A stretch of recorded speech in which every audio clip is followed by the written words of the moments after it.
basis for their salvation.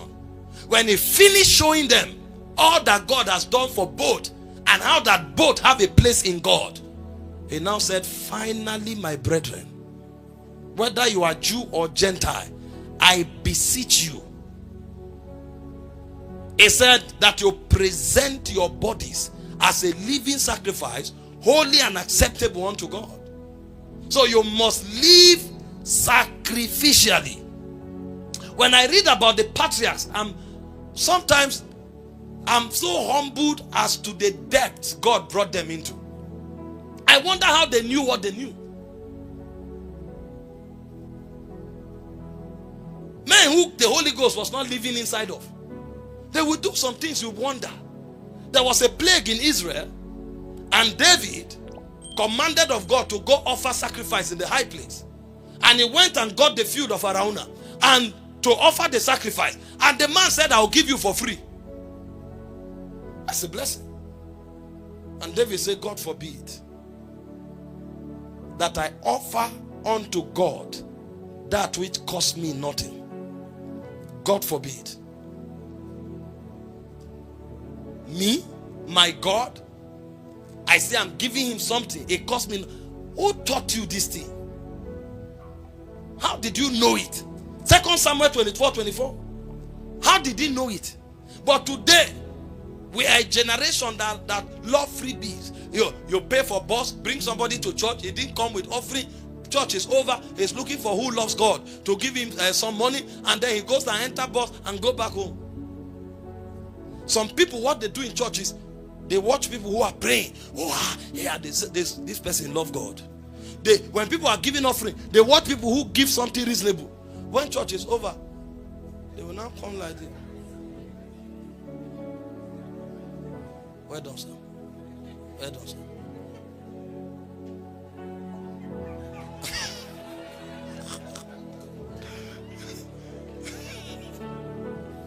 You don't know what you are doing. You are drawing your future. That thing you are acting will become your reality. Please help me. The way they will say help me, if you don't, you won't sleep for 3 days. They will say it in a way that your conscience will fight you. Now, there are people who need genuine help. Discern them. But there are others who are criminals. They are sitting in church. They are watching. People are praising God. The eyes are moving like rolling headlight. Where are those rolling headlights? The moment you lift your hand, you are worshiping. They carry your phone and go away. He came to church with eyes like torchlight. You know the way the eyes of cat move in the night. And then they steal 20 phones. After 10 years, they are still poor. Because the kingdom has protocols. Those who live sacrificially, they become great. Look at Abraham. He trusted God for a child for more than 25 years. At least from when God appeared to him. When that child came, God said, go and sacrifice him. Abraham knew Sarah couldn't take it. He rushed out in the morning. Genesis 22 verse 1 to 5. And when Abraham was going to sacrifice Isaac, he called Isaac worship. Genesis 22 verse 5. I'm going up with a young lad to worship. And then you are here, you are saying, Abraham's blessings are mine. Do you know Abraham's ways? Some can't sacrifice time. Some can't sacrifice energy. Some can't sacrifice resources. Nothing is on the altar. Nothing. And they are hoping to be great. Where is the space? You're already saturated. In 2026, can I teach you? Make sure you live sacrificially. Let your time be on your altar. Let your money be on your altar. Let your energy be on your altar. Let your expertise be on your altar. You are buying your future.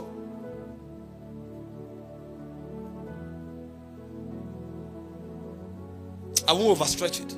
You know what I'm saying. Because of time. Number 3. Capacity capacity in the area of management and stewardship. Some people, it's not like they are not blessed. They are actually the most blessed, but they are wasteful. They lack management. They lack stewardship. The Bible said in Luke 16 verse 10 and 12 that a man must be faithful in little for much to be given to him. And he said in verse 12, a man must be faithful in another man's business for his own to be given him. That means management and stewardship is a critical mass so long as weights of increase and enlargement is concerned. You must learn to manage effectively and productively everything God entrusts to your care. In 1 Corinthians 14 verse 2, Paul said, it is expected of a steward that a man, 1 Corinthians 4 verse 2, that a man be found faithful. It is required of a steward that a man be found faithful. If you want enlargement, you must become a good manager, a skillful manager. And to give perspective, there are 7 things you must manage well. Number 1, the grace of God on your life. 1 Peter 4:10, every man hath received the gift, even so minister the same one to another as good stewards of the manifold grace of God. You have a gift to sing, a gift to preach. Any gift God gives you, make sure you refine it and become better at it. Don't be blunt for 10 years. You will spiral into oblivion. There are people who have grace for prophecy, grace for singing. There are people who have grace to serve. There are people who have grace for communication. They dumped it. And that's where God wanted to increase them from. Number 2, you must be a steward of time. The Bible said in Ephesians 5:15 and 16, it said, walk circumspectly, not as fools, but as wise, redeeming the time. So anybody who is not managing time is a fool. There are few definitions of a fool in the Bible. The Bible said, a fool says in his heart, there's no God. So every atheist is a fool by the authority of scriptures. And the Bible is also telling us here, anybody who is not managing time is a fool. Walk circumspectly, not as fools, but as wise, redeeming the time. You can't be waking up around 10 and you are talking enlargement. Meanwhile, you slept by 10. So you have wasted 12 hours sleeping. You are a dead man walking.